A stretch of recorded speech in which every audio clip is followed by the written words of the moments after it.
ನಿಮ್ಮ ಹುಬ್ಬಳ್ಳಿಯಲ್ಲಿ ಮಾತಾಡಿದ ವಿಚಾರವಾಗಿ ಒಂದು ಆಡಿಯೋ ಹರಿದಾಡ್ತಾ ಇದೆ, ತಲೆ ತೆಗಿತೀವಿ ಅಂತೇಳಿ ಒಬ್ಬ ವಿಡಿಯೋ ಮಾಡ್ತಾನೆ. ಮೊದಲೇದು ಹೇಳ್ತೀನಿ, ನಾನು ಸ್ಪಷ್ಟೀಕರಣ ಕೊಡ್ತಾ ಇದ್ದೀನಿ. ನಾನು ಪ್ರವಾದಿ ಮೊಹಮ್ಮದ್ ಪೈಗಂಬರ್ ಅವರು ಅಂತೇಳಿ ಎಲ್ಲಿ ಹೆಸರು ತೊಗೊಂಡಿಲ್ಲ. ನಾನು ಮಾತಿನ ವೇಗದಲ್ಲಿ ಮೊಹಮ್ಮದ್ ಅಲಿ ಜಿನ್ನಾ ಅಂತೇಳಿ ಹೇಳುವ ಬದಲಿ ಅಷ್ಟೇ ಕಟ್ಟಾಗಿತ್ತು. ಮೊಹಮ್ಮದ್ ಅಲಿ ಜಿನ್ನಾ ಥರ ಇವತ್ತು ಉದ್ಧವ್ ಠಾಕ್ರೆ ವರ್ತನೆ ಮಾಡ್ತಾ ಇದ್ದಾನೆ ಅಂತ ಹೇಳಬೇಕಾಗಿತ್ತು. ಒಂದು ವರ್ಡ್ ಅಡ್ಡೆ ಇದೆ. ಯಾವಾಗಲೂ ಪ್ರವಾದಿ ಮೊಹಮ್ಮದ್ ಪೈಗಂಬರ್ ಅಂದಾಗ ಮಾತ್ರ ಆ ಇಸ್ಲಾಂ ಧರ್ಮದ ಸಂಸ್ಥಾಪಕರ ಹೆಸರು ತೊಗೊಂಡಂಗೆ ಆಗ್ತದೆ. ಸುಮ್ಮನೆ ನಿಮ್ಗೆ ಅದು ಕಾಂಗ್ರೆಸ್ನವ್ರು ಬಿಟ್ಟರೆ ಬಿಜಾಪುರನಾಗ ಯಾರೂ ವಿರೋಧ ಮಾಡ್ತಾ ಇಲ್ಲ. ಇವರಿಗೆ ಕಾಂಗ್ರೆಸ್ನವ್ರಿಗೆ ಒಂದು ಇಶ್ಯೂ ಬೇಕಾಗಿತ್ತು, ಹತಾಶೆ ಆಗಿದ್ದಾರೆ. ಈ ಕಾರಣ ಏನು ಬಿಜಾಪುರದಲ್ಲಿ ಏನೂ ನಡೀತಾ ಇಲ್ಲ, ಗುಂಡಾಗಿರಿ ನಡೀತಾ ಇಲ್ಲ, ಹಪ್ತಾ ವಸೂಲಿ ನಡೀತಾ ಇಲ್ಲ. ಅದಕ್ಕೆ ಇದೊಂದು ನಾವು ಮಾಡ್ಕೊಂಡು ನಮ್ಮ ದೇವರಿಗೆ ಬೇದಾಡ್ತೇವೆ. ನಮ್ಮ ಹಿಂದೂ ಸಂಸ್ಕೃತಿ, ಹಿಂದೂ ಧರ್ಮದಲ್ಲಿ ನಾವು ಮತ್ತೊಬ್ಬರ ದೇವರನ್ನು ಹೇಳಿಸುವುದು ನಮ್ಮ ಧರ್ಮದ, ನಮ್ಮ ಸಮಾಜದಲ್ಲಿ ನಮ್ಮ ಹಿರಿಯರು, ನಮ್ಮ ಗುರು ಹಿರಿಯರು ಕಲಿಸೇ ಇಲ್ಲ. ಆದರೆ ಹಿಂದೂ ಧರ್ಮದಲ್ಲಿ ರಾಮ, ಕೃಷ್ಣ, ಲಕ್ಷ್ಮೀ, ಸರಸ್ವತಿಯನ್ನು ಅಪಮಾನ ಮಾಡೋರು ಯಾರು ಈ ದೇಶನಾಗ?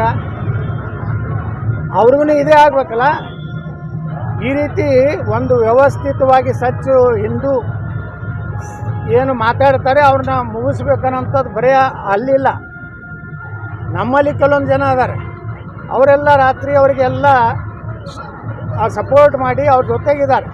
ಆದರೆ ಅವರು ಭಾಳ ಈಗ ಇವ್ರಿಗೆ ಒಂದು ಇಶ್ಯೂ ಸಿಕ್ಕಿದೆ, ಇದರಾಗೆ ಮುಗಿಸ್ಬಿಡೋಕೆ ಯತ್ನಾಳ್ತಾರೆ. ಯತ್ನಾಳ್ ಮುಗಿದಿಲ್ಲ. ಇಡೀ ಕರ್ನಾಟಕದ ಹಿಂದೂಗಳು ನನ್ನ ಜೊತೆಗಿದ್ದಾರೆ. ನೀವೇನಾರು ಅದು ತಿಳ್ಕೊಂಡಿದ್ರೆ, ನೀವೇನಾರೇ ನನ್ನನ್ನು ಮುಗಿಸ್ಬೇಕಂದಿದ್ರೆ ಕರ್ನಾಟಕದಲ್ಲಿ ಬೆಂಕಿ ಹತ್ತದು. ಇದನ್ನು ಈಗಾಗಲೇ ಪೊಲೀಸ್ ಇಲಾಖೆದವರು ಭಾಳ ಸಂಪೂರ್ಣ ತನಿಖೆ ಮಾಡ್ತಾಯಿದ್ದಾರೆ. ಆ ತನಿಖೆ ಬರಲಿ, ಅದರೊಳಗೆ ಯಾರ್ಯಾರು ಅನ್ನೋದು ಹೊರಗೆ ಬರ್ತದೆ.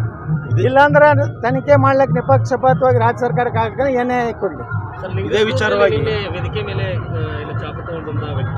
ಅದು ತನಿಖೆ ಮಾಡ್ಲಕತ್ತಾರ. ಶ್ರೀನಿವಾಸ್ ಅಂತೇನೋ ನಾನು ಕೇಳೀನಿ. ಅದು ಯಾಕೆ ಇಟ್ಕೊಂಡಿದ್ದ ಏನೂ ನನಗೆ ಗೊತ್ತಿಲ್ಲ. ಅದರ ಉದ್ದೇಶ ಏನಿತ್ತು ಗೊತ್ತಿಲ್ಲ. ಪೊಲೀಸರು ತಕ್ಷಣ ಅದನ್ನು ನೋಡಿ ಬಂಧಿಸ್ಯಾರ. ಅಲ್ಲೊಬ್ಬ ನಮ್ಮ ಹಿಂದೂ ಕಾರ್ಯಕರ್ತನೇ ಹಿಡಿದು ಬೆನ್ನಲ್ಲಿ ಇತ್ತು ಅಂತ ಹೇಳಿ ನನಗೂ ಗೊತ್ತಿಲ್ಲ. ನಾನು ಸ್ಟೇಜ್ ಇಳಿದು ಬಂದಾಗ ಫೇಸ್ಬುಕ್ನಾಗ ನೋಡಿದೆ. ಅಲ್ಲಿ ತನಕ ನನಗೇನೂ ಅದ್ರ ಬಗ್ಗೆ ನನ್ನ ಗಮನಕ್ಕೆ ಯಾರೂ ತಂದೆ ಇಲ್ಲ. ಸರ್, ಈಗ ನಿಮ್ಮ ಮನೆಗೆ ನುಗ್ತೀನಿ, ಅವ್ರ ಮನೆಗೆ ಹೋಗೋಣ, ಇಲ್ಲಿ ಈ ರೀತಿ ಅಂದರೆ ಒಂದು ರೀತಿ ಗಲಭೆ ಎಬ್ಸೋ ಯಾರು ಪ್ರೆಸ್ ಮೀಟ್ ಮಾಡ್ಯಾರಲ್ಲ ಇಲ್ಲಿ, ಅವರು ಎಲ್ಲರೂ ಅದ್ರ ಹಿಂದಿದ್ದಾರೆ. ಪತ್ರಿಕಾಗೋಷ್ಠಿ ಮಾಡಿ ಏನು ನನ್ನ ಧಮಕಿ ಕೊಡ್ಲಿಕ್ಕೆ ಪ್ರಯತ್ನ ಮಾಡ್ಯಾರಲ್ಲ, ಇಂಥ ದೊಡ್ಡ ಧಮಕಿಗಳಿಗೆ ನಾವು ಅಂಜು ಮಗ ಅಲ್ಲ. ನಮ್ಮಲ್ಲಿ ಛತ್ರಪತಿ ಶಿವಾಜಿ ಮಹಾರಾಜರು, ವೀರಾಣಿ ಕಿತ್ತೂರು ಚೆನ್ನಮ್ಮ, ಸಂಗೊಳ್ಳಿ ರಾಯಣ್ಣ, ಬಾಬಾ ಸಾಹೇಬ್ ಅಂಬೇಡ್ಕರ್ ಅಂತ ಪುಣ್ಯಾತ್ಮರ ರಕ್ತ ನಮ್ಮಲ್ಲಿ ಇದೆ. ನೀವೇನಾರು ಅದನ್ನು ಉಚ್ಚ ಪ್ರಯತ್ನ ಮಾಡಿದ್ರೆ ಅದು ಉತ್ತರ ಕೊಡುವಂಥದ್ದು ನಮ್ಮ ಇಡೀ ಸಮಾಜನೂ ತಯಾರಿದೆ. ಅದಕ್ಕೆ ನೀವೇನಾದ್ರು ಧಮಕಿ ಕೊಡ್ತಿರಲ್ಲ, ಯಾರಿಗಾರು ಕೊಡ್ರಿ, ಆದರೆ ಯತ್ನಾಳಿಗೆ ಕೊಡುವಂಥದ್ದು ನಿಮ್ಮ ಕಡೆಯಿಂದ ಆಗಲಾರ್ದು. ನೀವೇನಾರು ಮತ್ತೆ ಆ ಹುಚ್ಚು ಸಾಹಸಕ್ಕೆ ಬಿದ್ದರೆ ಭಾಳ ದೊಡ್ಡ ಬೆಲೆಯನ್ನು ತರಬೇಕಾಗ್ತದೆ. ಸಚಿವ ಸಂಪುಟ